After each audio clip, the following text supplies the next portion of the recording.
వస్తువు చెప్పబడుతుందా అపరిచ్ఛిన్నమైన వస్తువు చెప్పబడుతుందా అన్నప్పుడు సరైన సమాధానం రావాలి. పరిచ్ఛిన్న వస్తువు చెప్పబడుతుంది కానీ అపరిచ్ఛిన్న వస్తువు చెప్పకూడదు. అపరిచ్ఛిన్న వస్తువు ఏ ఇంద్రియానికి అందదు. ఏ ఇంద్రియానికి అందన్నప్పుడు అది చూడబడదు, చెప్పబడేది కాదు. అటువంటిప్పుడు కుక్షయందున్న వస్తువు అన్నప్పుడు అది పరిచ్ఛిన్నమైంది అన్నప్పుడు అదే చెప్పబడుతుంది, అదే చూడబడుతుంది అని. కాబట్టి ఇక్కడ ఏం చెప్తుంది, జ్యోతిష ప్రసిద్ధం అబ్రహ్మత్వం తస్యైష దృష్టి, దాని అదే దుష్ట, అదే చూడబడుతూ ఉంది. తస్య ఏషా శృతి, అదే వినబడుతూ ఉంది. చూడబడినందువల్ల వినందువల్ల అబ్రహ్మత్వ రూపములో ఉన్న పరిచ్ఛిన్నమైన జ్యోతిని చెప్పబడుతుంది కానీ వ్యాపకమైన బ్రహ్మతత్వము చెప్పబడదు. అందువల్ల ఔష్ణ్య ఘోష విశిష్టత్వస్య శ్రవణాత్, దానికి ఔష్ణ్యం అంటే ఉష్ణత్వము, ఘోషం అంటే శబ్దంతో కలిగింది, ఉష్ణత్వంతో కలిగింది, శబ్దత్వంతో కలిగింది.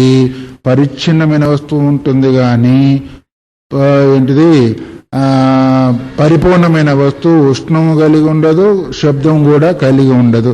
ఎందుకంటే పరిచ్ఛిన్నత్వంలోనే ఉష్ణత్వము శబ్దత్వం ఉంటుంది కానీ పరమాత్మ రూపమైన అంతటా వ్యాపించిన దానిలో శబ్దము ఉండదు. శబ్దం ఎందుకు ఉండదు అంటే దానిలో ఆకాశతత్వం లేదు కాబట్టి.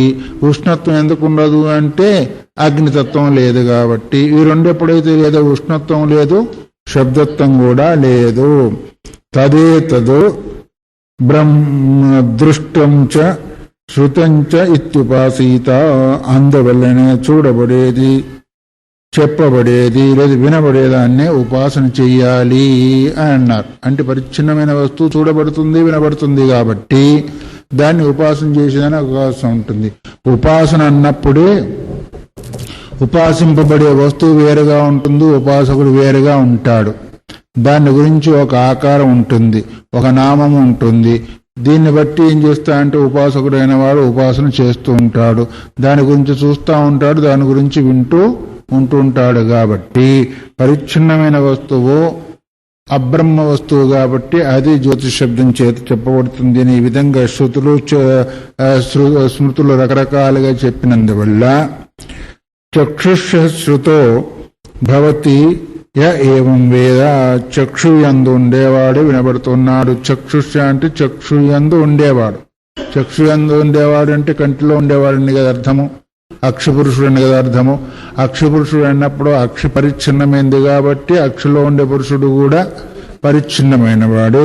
అందరూ శృతోభవతి, అందులో ఉండేవాడు వినబడుతూ ఉన్నాడు కాబట్టి ఈ విధంగా దాన్ని ఉపాసన చేయాలనేది, మరి దాన్ని తెలుసుకోవాలి అనేది కూడా శృతి మనకు చెబుతూ ఉంది. అందువల్ల ఇది చ అల్పఫల శ్రవణాదు అబ్రహ్మత్వం, అల్పఫలం వినబడింది కాబట్టి అక్కడ జ్యోతిష్ శబ్దం ఎందుకు, ఎప్పుడైతే ఉపాసన చేస్తాడో ఉపాసనకు తగిన ఫలమే వస్తుంది కానీ బహుఫలం అక్కడ రాదు.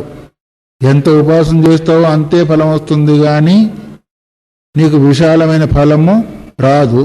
అల్ప ఫల శ్రవణం చేసినందువల్ల, వినబడినందువల్ల అక్కడ బ్రహ్మరహితమైన అబ్రహ్మత్వమే స్వీకరింపబడుతుంది కానీ వ్యాపకమైన బ్రహ్మ స్వీకరించడానికి అవకాశము లేదు. అందువల్ల ఫలము అవతరణ ఉంది.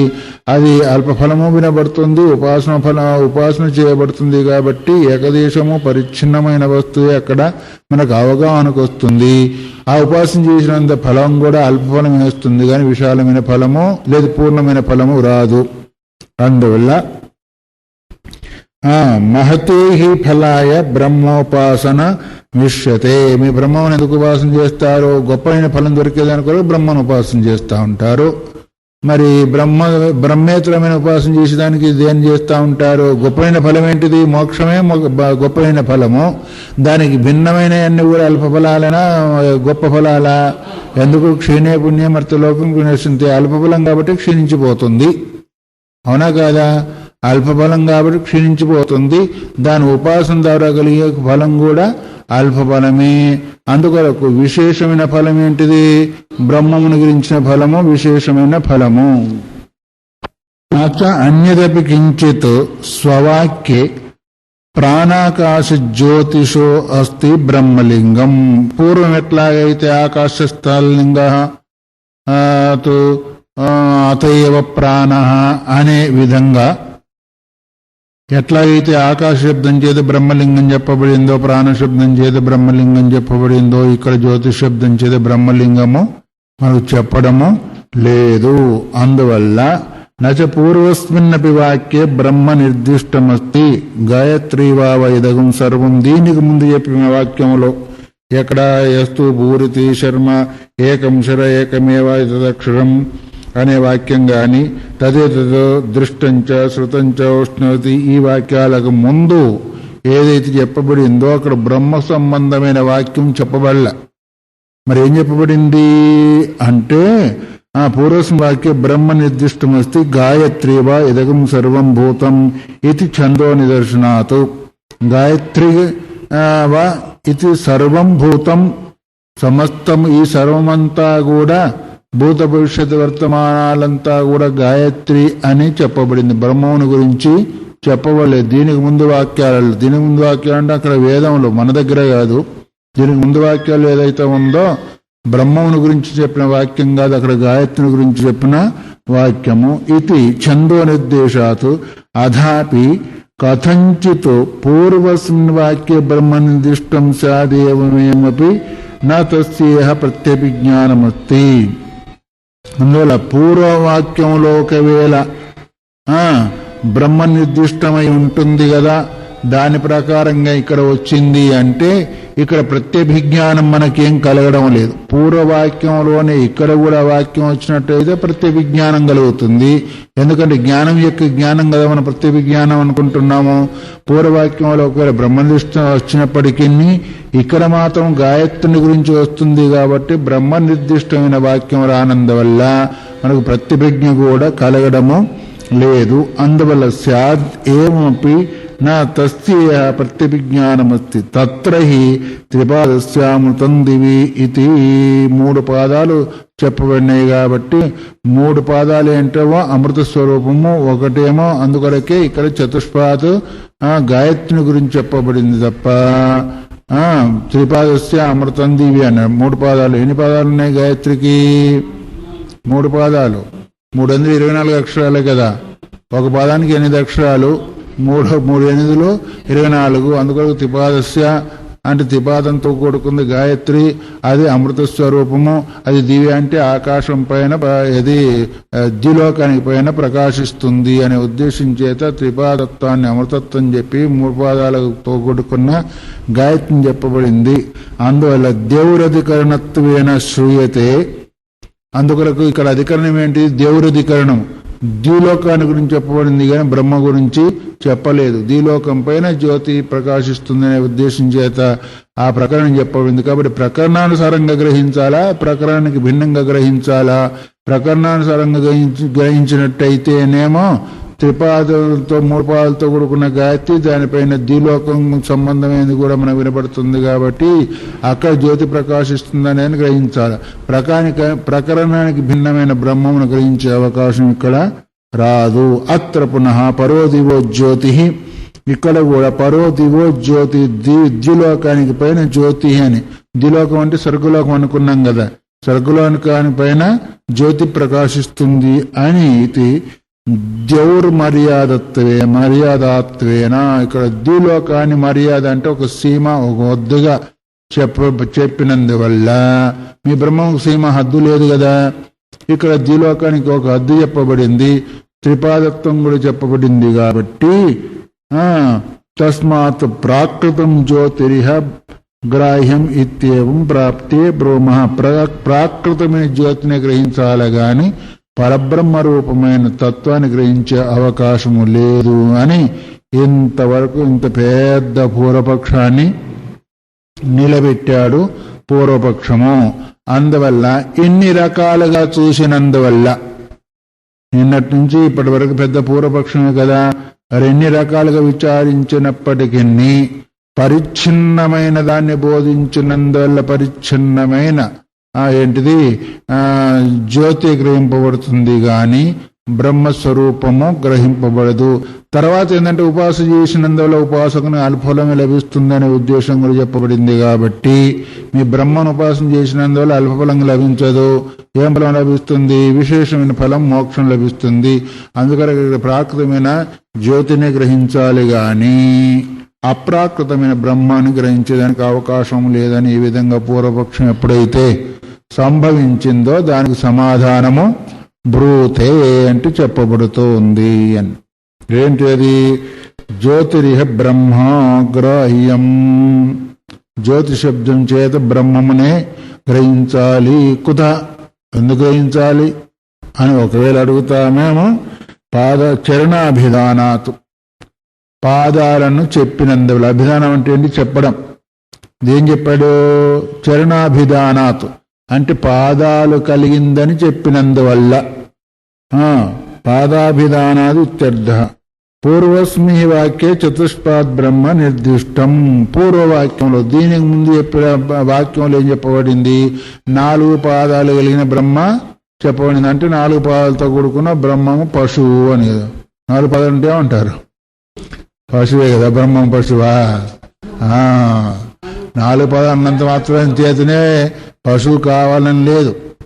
కానీ ఊరికి మిమ్మల్ని అడుగుతున్నాను పశువు అనేది.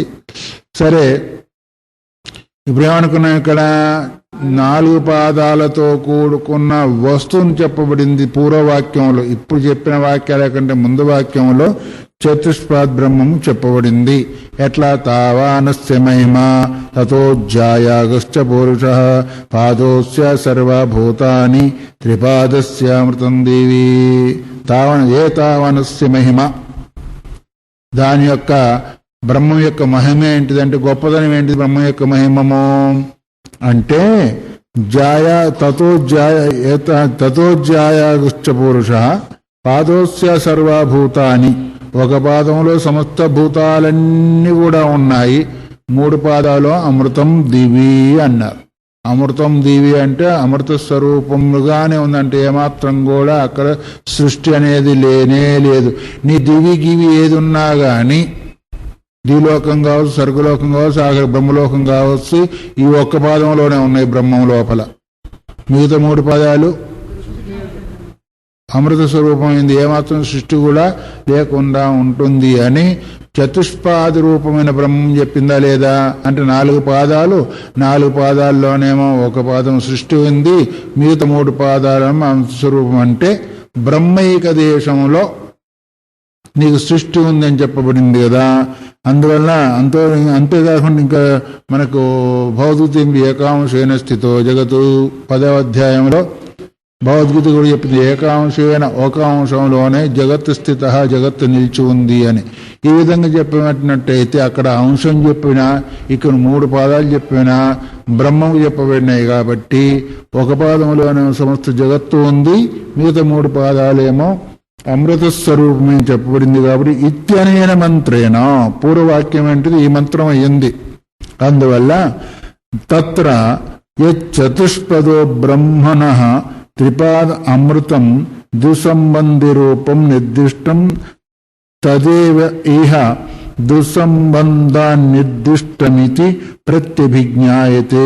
ఏదైతే దుశబ్దాన్ని గురించి చెప్పబడిందో అదే బ్రహ్మణ త్రిపాద అమృతం. బ్రహ్మం యొక్క 3 పాదాలు అమృత స్వరూపమైంది. చతుష్పద 4 పాదాలతో చెప్పని ఏదైతే బ్రహ్మం ఉందో అది అమృత స్వరూపం చెప్పి ద్విసంబంధి రూపం నిర్దిష్టే. ద్విసంబంధం ఏం చెప్పబడింది? పరోదివి అని చెప్పారు కదా.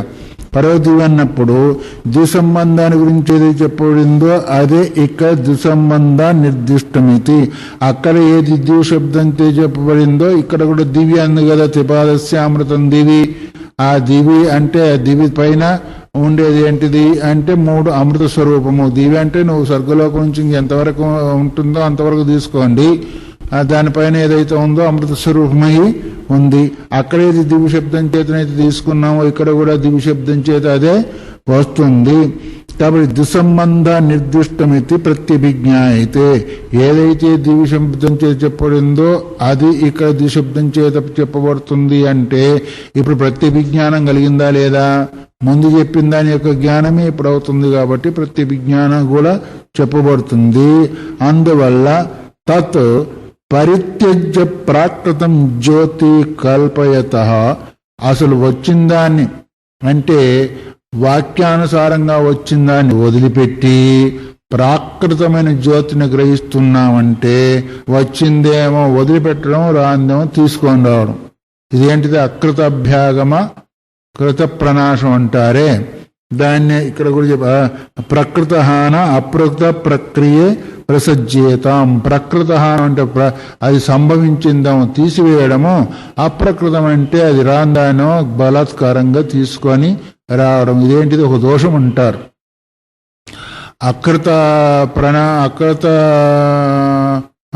కృతప్రనాశం అకృత అభ్యాగం ఎట్లయితే దోషమో, ప్రకృతహానము అప్రకృత అభ్యాగం కూడా దోషమే అవుతుంది. అంటే సంభవించిన దాన్నేమో తీసివేయడము, అసంభవమైన దాన్నేమో తీసుకొని రావడం, ఇది కూడా ఒక దోషం కిందనే లెక్కలోకి వస్తుంది. కాబట్టి ప్రాకృతమైన జ్యోతి ఇక్కడ తీసుకునేదానికి అవకాశము లేదు. అందువల్ల నచ కేవలం పూర్వవాక్య జ్యోతిర్వాక్య ఏవ బ్రహ్మానువృత్తి పరస్యాపి శాండిల్య విద్యాయాం అనువర్తిష్యతే బ్రహ్మ. కేవలం పూర్వవాక్యం నుంచే, పూర్వవాక్యంలో ఏ బ్రహ్మశబ్దం ఇది చెప్పబడిందో, ఎట్లాగా ఆకాశ శబ్దం ద్వారా ప్రాణ శబ్దం ద్వారా కావచ్చు, ఇంతకుముందు చెప్పిన త్రిపాదస్య అమృతం దీవ అనే వాక్యం ద్వారా కావచ్చు, ఆ వాక్యం నుంచే ఇక్కడికి రావడం కాదు, ఈ వాక్యం నుంచి ముందు వచ్చే శాండిల్య విద్య కూడా బ్రహ్మశబ్దము అనువర్తిష్టమైపోతుంది. అంటే పూర్వవాక్యంలో ఉంది, ఈ వాక్యానికి వస్తుంది, ముందు వాక్యంలో కూడా బ్రహ్మశబ్దము అనువర్తిస్తుంది. కాబట్టి అక్కడ శాండిల్య విద్య చెప్పబడింది మొదలు, అంటే దీని తర్వాత శాండిల్య విద్య చెప్పబడుతుంది. ఆ శాండిల్య విద్యలో కూడా విద్యకు ఏంటిది విషయం అయ్యేది బ్రహ్మమే చెప్పబడుతుంది. కాబట్టి కేవలం ఇక్కడి వరకే ఆగిపోదు, ముందు శాండిల్య విద్యలో కూడా బ్రహ్మ యొక్క శబ్దము అనువర్తించి కాబట్టి అందువల్ల దాని విషయం అదే. నచ కేవలం పూర్వవాక్య జ్యోతిర్వాక్యేవ బ్రహ్మానువృత్తి, పూర్వవాక్యం నుంచే బ్రహ్మ యొక్క అనువృత్తి ఇక్కడ వరకు రాలేదు. మరి ఏమంటే పరస్యాపి ముందు వాక్యంలో కూడా శాండిల్య విద్యాయాం అనువర్తిష్యతే బ్రహ్మ, ముందు వాక్యంలో కూడా బ్రహ్మశబ్దము అనువర్తనమవుతుంది. కాబట్టి తస్మాది జ్యోతిరితి బ్రహ్మ ప్రతిపత్తవ్యం, ఇక జ్యోతిశబ్దం చేత బ్రహ్మమునే అవగాహన చేసుకోవాలి. ప్రాకృతమైన ఏకదేశమైన జ్యోతిని తీసుకునే అవకాశము లేదు. సరే, ముందు ఏ వాక్యాలను తీసుకొని పూర్వపక్షము ఆక్షేపం చేసి నిరాకరణ చేస్తున్నాడో మళ్ళీ ఒక్కొక్కటి దాన్ని ఈయన తీసుకుని సమన్వయం చేయాలా వద్దా? తీసుకోవాలి, చేయాల. ఎత్తు ఉక్తం జ్యోతిర్దీప్యతే ఏతౌ శబ్దౌ కార్యే జ్యోతిషి ప్రసిద్ధావితి. ముందేం చెప్పాడు? ప్రకాశిస్తుంది అని, దీప్యతే అని, ఈ విధంగా రెండు శబ్దాలు తీసుకొని ఆ తర్వాత అది ప్రకాశిస్తుంది వినబడుతుంది అని కదా, దీప్యతే శ్రూయతే అని కదా, రెండింటిని తీసుకున్నాడు. అది ప్రకాశిస్తుంది వినబడుతుంది అని ఏ శబ్దాన్ని తీసుకున్నాడో కార్యజ్యోతి అంటే కార్యజ్యోతిషమందు అది ప్రకాశిస్తుంది వినబడుతుంది అని కార్యజ్యోతిని తీసుకున్నాడు. అది ప్రసిద్ధమైంది కాబట్టి రెండవనో అది వినబడుతుంది ప్రకాశిస్తుంది కాబట్టి కార్యరూపమైన జ్యోతిని తీసుకోవాలని ఏదైతే నీవు చెప్పావో అది ఇక్కడ దోషము కాదు. ఎందుకంటావా? ప్రకరణాత్ బ్రహ్మావగమే సతి అనయోహో శబ్దయోహో అవిశేషకత్వాతో దీప్యమాన కార్య జ్యోతి ఉపలక్షితే బ్రహ్మణ్యపి ప్రయోగ సంభవాతో అన్నారు. నువ్వు ఏ రెండింటినైతే ప్రాకృతమైన జ్యోతి ఎందుకు కనిపిస్తున్నాయన్నావో అట్లా ఈ ప్రకరణాత్ బ్రహ్మావగమే ప్రకరణ ప్రకారంగా బ్రహ్మను మనం సిద్ధం చేసుకున్నప్పటికీ ఆ రెండు శబ్దాలు కూడా ఈ బ్రహ్మమందు సార్థకం అవుతాయి. ఏ రెండు శబ్దాలు ప్రకాశిస్తుంది, వినబడుతుంది అనేది కూడా ప్రకరణ రూపంగా ఏమొస్తుంది, బ్రహ్మశబ్దం వచ్చేస్తుంది. అందువల్ల బ్రహ్మందు కూడా సత్ అనయో శబ్దయో అవిశేషకత్వాతో ఆ రెండు కూడా విశేష రూపం కాకుండా ఒక విశేషమందే ప్రవర్తించకుండా సామాన్య రూపమైన బ్రహ్మంలో కూడా వర్తించినందువల్ల దీప్యమాన కార్య జ్యోతి ఉపలక్షితే బ్రహ్మణ్యపి ప్రయోగ సంభవాతు అవి రెండు ప్రసిద్ధమైన జ్యోతి యందు ఏది ఉపలక్షణంగా ప్రవర్తించినప్పటికీ బ్రహ్మమందు కూడా ఆ రెండు శబ్దాలు ప్రవర్తిస్తూనే ఉన్నాయి, సమన్వయం అవుతూనే ఉన్నాయి. ఎట్లాగంటావా, ఏన సూర్యస్తపతి తేజసేద్దు, దేని ద్వారా సూర్యుడు తపిస్తూ ఉన్నాడో. ఇప్పుడు సూర్యుడు ఏంటిది, ప్రసిద్ధమైంది, ఏకదేశమైంది. నిన్న అదే కదా వాడారు. సూర్యుడు ప్రసిద్ధమైంది, ఏకదేశమైంది. దేని ద్వారా సూర్యుడు ప్రకాశిస్తున్నాడో, సూర్యుడు వినబడుతున్నాడో. దేని ద్వారా అంటే దేని అనేది ద్వారానే శబ్దం వేరైపోయింది, సూర్యుడు వేరయ్యాడు. పితుప్పిత అన్నట్టుగా నిన్నేమన్నాడు, తండ్రి అన్నాడే, తండ్రి వేరయ్యాడు, ఇంకో తండ్రి వేరయ్యాడు. దేని ద్వారా అన్నప్పుడు దేని అనేది వాడు వేరయ్యాడు, సూర్యుడు అనేవాడు వేరయ్యాడు. అంటే ప్రకాశింపజేసేవాడు వేరయ్యాడు, ప్రకాశించేవాడు వేరయ్యాడు. మరి ఇప్పుడు ఇది కూడా వినబడిందా లేదా? ఏన సూర్యస్తపతి తేజసేద్దు, దేని ద్వారానైతే మరి సూర్యుడు తపిస్తూ ఉన్నాడో, ప్రకాశిస్తూ ఉన్నాడో.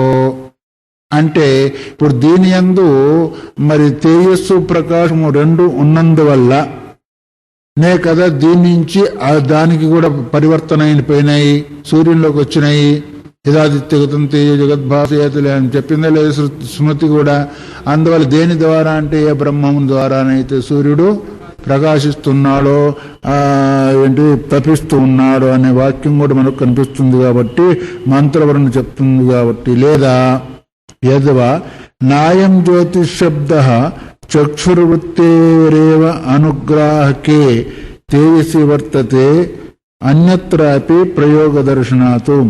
కేవలం జ్యోతిశబ్దం ఏదైతే ఉందో చక్షు అందే కనిపిస్తుంది. అందుకని చూసేది ఏంటిది, చక్షువు కదా. చక్షు ద్వారా ఏం వస్తువు ప్రకాశిస్తుందా లేదా? చక్షు ద్వారానే ప్రకాశిస్తుంది. చక్షు లేకపోతే వస్తువు యొక్క ప్రకాశము లేదు. గుడ్డివాడికి ప్రకాశిస్తుందా? అంటే చక్షువుల ప్రకాశం జ్యోతి స్వరూపం ఉంది కాబట్టి దాని ద్వారా వస్తువు ప్రకాశిస్తుంది. అందువల్ల యద్వా నాయం జ్యోతిశబ్ద చక్షుర్వృత్తేరేవనుగ్రాహకే, జ్యోతిశబ్దము ఏ అంటారే, నా జ్యోతి మందగించిందయ్యా అంటారా లేదా? కంటిలో జ్యోతి మందగించింది అంటారు.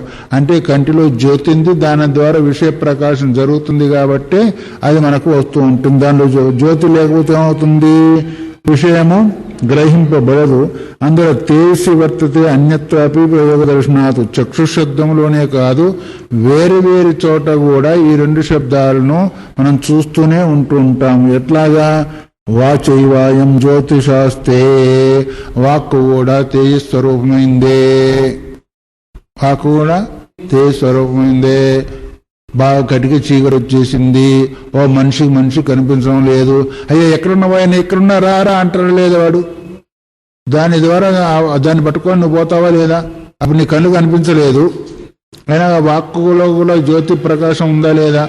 ఉంది కాబట్టి దాని ద్వారా పట్టుకొని వెళ్ళగలిగావు. దాని ప్రకాశం లేకపోతే, అంటే ఒక వస్తువుని ప్రకాశించే శక్తి వాక్కులో కూడా ఉందా లేదా? ఎట్లాగైతే చక్షువులో ఉందో అట్లా వాక్కులో కూడా ఉంది. అందుకొరకు ఎక్కడ ప్రయోగం జరిగింది, వాచైవాయం జ్యోతిషాస్తే మనోజ్యోతి దుషత, మనసు కూడా జ్యోతి స్వరూపమై ఉంది. దేవమాత్మ బుద్ధి ప్రకాశం ముముక్షుర్వై శరణం అంబద్దే. ఆత్మ అంటే ఇక్కడ మనస్సు, బుద్ధి, ఈ రెండింటిని కూడా ప్రకాశింపజేస్తుంది ఆ జ్యోతి అని.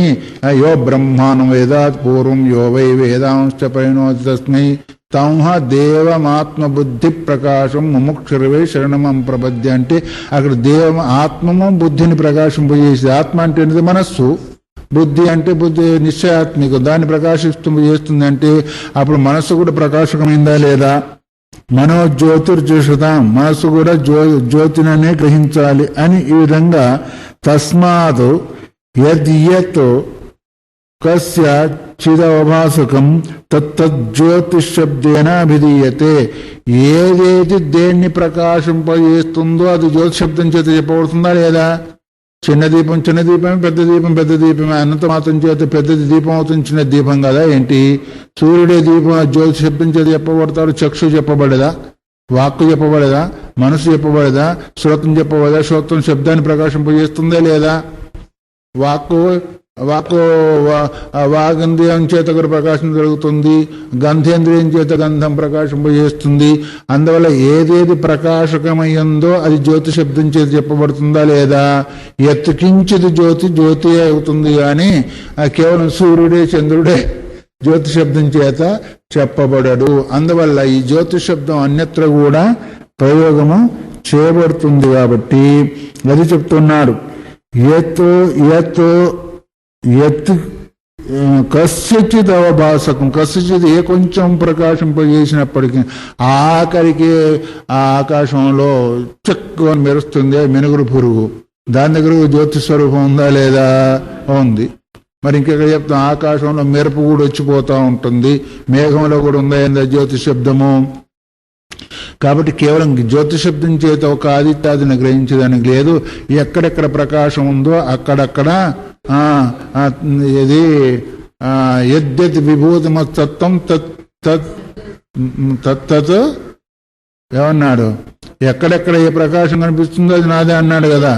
అందుకొరకు ఎక్కడెక్కడ ప్రకాశకత్వం ఉందో అది నాదే అన్నప్పుడు మరి అక్కడక్కడ ఉందంత కూడా పరిచ్ఛిన్న వస్తువు, మరి అక్కడక్కడ కనిపించేది దానికి సంబంధమైందా బ్రహ్మకు సంబంధించిందా వస్తుందా?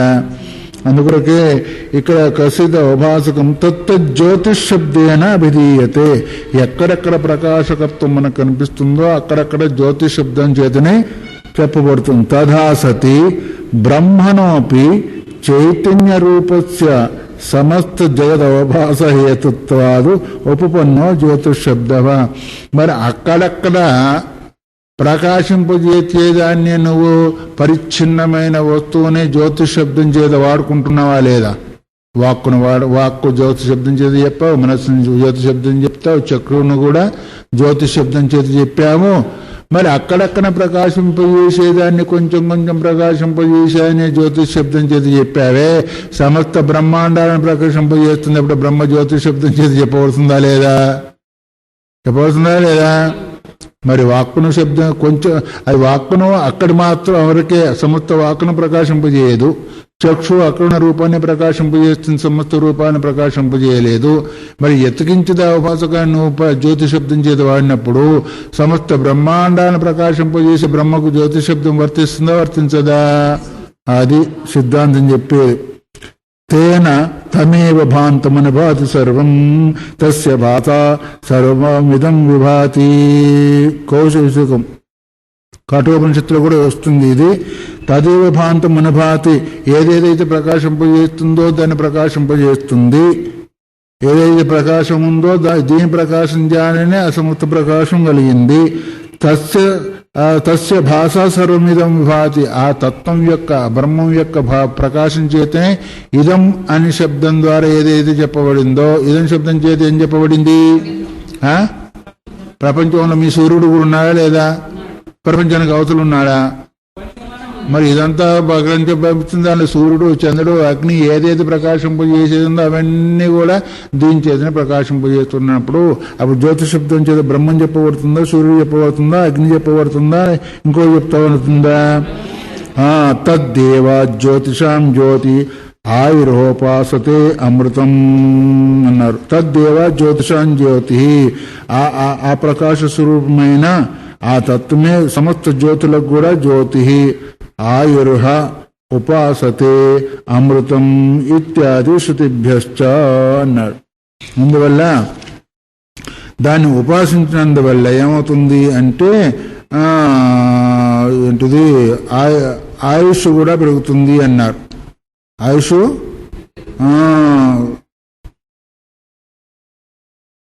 సుజాతి శృతుల ద్వారా ఏదైతే ఉందో బ్రహ్మజ్యోతి అని చెప్పబడింది. అందువల్ల అమృత స్వరూపమైంది, ఆయుష్ స్వరూపమైంది, అది కూడా జ్యోతి స్వరూపమైంది. అంటే సమస్త జ్యోతులకు కూడా జ్యోతి అని ఈ విధంగా మరి ఎవరైతే ఉపాసన చేస్తూ ఉంటారో వాళ్ళకి ఆయుష్ పెరుగుతుంది అంట, అమృత స్వరూపులు కూడా అవుతారంటే అంటే శాశ్వత రూపమైన బ్రహ్మమే అయిపోతారు అని. అందువల్ల జ్యోతిషాం జ్యోతి ఆయుర్హ ఉపాసతే అమృతం. ఈ విధంగా అమృత స్వరూపమైన దాన్ని ఎవరైతే ఉపాసన చేస్తారో వాళ్ళకి ఆయుష్ కూడా పెరుగుతుంది అని శృతి చెప్తా ఉంది. ఆయుష్ ఎక్కువ కావాలంటే ఇక బ్రహ్మోపం చేయాలి మనము. అందుకే అమృత స్వరూపం కావాలన్నా బ్రహ్మోప ఇత్యాది శృతిభ్యశ్చ యదపి యుక్తం. ముందు ద్యుమర్యాదత్వం సర్వగతస్య బ్రహ్మణో నోపద్యతే. ఇక్కడ ద్విలోకము స్వర్గలోకము ఒక మర్యాద, ఒక సీమగా చెప్పబడినందువల్ల అది సర్వవ్యాపకమైన తత్వము, ఇక్కడ సర్వగతమైన తత్వము ఇక్కడ చెప్పేదానికి వీళ్ళు. ఎందుకంటే ఒక సీమకు సంబంధించింది కాదు, ఒక హద్దుకు సంబంధించింది కాదు మీ బ్రహ్మము అని కదా నిన్న ఆక్షేపం చేశాడు. అందువల్ల సర్వగతమైన బ్రహ్మము ద్యుమర్యాద చెప్పబడినందువల్ల ఇక్కడ సంభవించదు అని ఏదైతే చెప్పబడిందో దాని గురించి ఇప్పుడు చెప్తూ ఉన్నాడు. లేదు సర్వగతస్యాపి బ్రహ్మణ ఉపాసనార్థ ప్రదేశ విశేష పరిగ్రహో న విరుధ్యతే. బ్రహ్మము సర్వవ్యాపకమైనప్పటికీ ఉపాసనార్థ, ఉపాసన కొరకు, అంటే జీవుడు చేసేది ఉపాసన కదా, ఆ ఉపాసన చేసే కొరకు ఒక ప్రదేశాన్ని నిర్దేశించేదానికి ఏ విరోధం కూడా రాదు. ఎందుకంటే సర్వవ్యాపకమైన తత్వాన్ని ఉపాసన చేయలేడు కాబట్టి ఉపాసన చేసేవాడు పరిచ్ఛిన్నము, దానికి ఒక ప్రదేశ విశేషాన్ని సూచించినందువల్ల విరోధమేం లేదు. ఎందుకంటే నువ్వు ఇప్పుడు సూచించావు కదా సర్వవ్యాపకమైన వస్తువు ఒక మర్యాద ఉండదని, కానీ ఉపాసన సౌకర్యం కొరకు ఒక సీమ, ఒక మద్దును అది కూడా నిర్మాణం చేసుకున్నందువల్ల విరోధము రాదు. అందుకొరకు ప్రదేశ విశేష పరిగ్రహం నా విరుద్ధత. ఒక ప్రదేశంలో పెట్టి కదా చేస్తాడు ఉపాసన చేసేవాడు. ఉపాసన చేసేవాడు ఎట్లా చేస్తాడు? ఒక విగ్రహాన్ని తీసుకున్నారనుకోండి, ఎక్కడో ఒక దగ్గర మనసు పెట్టి కదా నీవు ఉపాసన చేస్తూ ఉంటావు. చక్షు దగ్గరనో, భ్రూమధ్యం దగ్గరనో, మధ్య హృదయ దేశంలోనో, పాదాల దగ్గరనో, అక్కడో ఎక్కడో నీ ఇష్టదైవం యొక్క మూర్తి దగ్గర ఒక ప్రదేశంలో కదా నిలుపుతావు. ఒక ప్రదేశ విశేషంలోని సమస్తము ఆ తత్వం నీ